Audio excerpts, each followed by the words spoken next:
ನಮಸ್ತೆ ನವಕರ್ನಾಟಕ ಟಿವಿಗೆ ಸ್ವಾಗತ. ನವಕರ್ನಾಟಕ ಟಿವಿ ಜನಪರ ನ್ಯಾಯಪರ. ನೀವಿನ್ನ ನಮ್ಮ ಚಾನೆಲ್ ಸಬ್ಸ್ಕ್ರೈಬ್ ಮಾಡಿಲ್ಲ ಅಂದ್ರೆ ಈ ಕೂಡಲೇ ಲೈಕ್ ಮಾಡಿ, ಶೇರ್ ಮಾಡಿ, ಸಬ್ಸ್ಕ್ರೈಬ್ ಮಾಡಿ, ತಪ್ಪದೆ ಬೆಲ್ ಐಕಾನ್ ಕ್ಲಿಕ್ ಮಾಡಿ.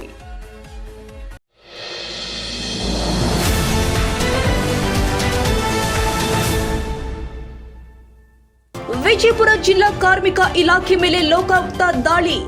ಕಚೇರಿಯಲ್ಲಿ ವ್ಯಾಪಕ ಅಕ್ರಮ ಹಾಗೂ ಅವ್ಯವಹಾರ ಪತ್ತೆಯಾಗಿದೆ. ಲೋಕಾಯುಕ್ತ ದಾಳಿ ವೇಳೆ ಈ ಅಕ್ರಮ ಪತ್ತೆಯಾಗಿರುವಂತದ್ದು. ಬರೋಬ್ಬರಿ 44,000 ಸ್ಮಾರ್ಟ್ ಕಾರ್ಡ್ಗಳು ವಿತರಿಸದೆ ಕಚೇರಿಯಲ್ಲೇ ಬಾಕಿ ಉಳಿಸಿಕೊಂಡಿದ್ದಾರೆ. ಇನ್ನು ಕಾರ್ಮಿಕರಿಗೆ ನೀಡಬೇಕಾಗಿದ್ದ 1.10 ಕೋಟಿ ಹಣ ಇಲಾಖೆಯಲ್ಲೇ ಉಳಿಕೆ ಶಂಕೆ ವ್ಯಕ್ತವಾಗ್ತಾ ಇದೆ. 1233 ಅರ್ಜಿಗಳು ದೀರ್ಘಕಾಲದಿಂದ ಬಾಕಿ ಇರುವುದು ಕೂಡ ಬೆಳಕಿಗೆ ಬಂದಿರುವಂತದ್ದು. ಅಪಘಾತ ಹಾಗೂ ಹೆರಿಗೆ ಸೌಲಭ್ಯ ಅರ್ಜಿಗಳಿಗೆ ಕ್ರಮ ಕೈಗೊಳ್ಳದ ಆರೋಪ ಕೂಡ ಕೇಳಿ ಬರ್ತಾ ಇದೆ. ಬಾಲ ಕಾರ್ಮಿಕ ಪ್ರಕರಣಗಳಲ್ಲೂ ಕೂಡ ನಿರ್ಲಕ್ಷ್ಯ ಪತ್ತೆಯಾಗಿರುವಂತದ್ದು.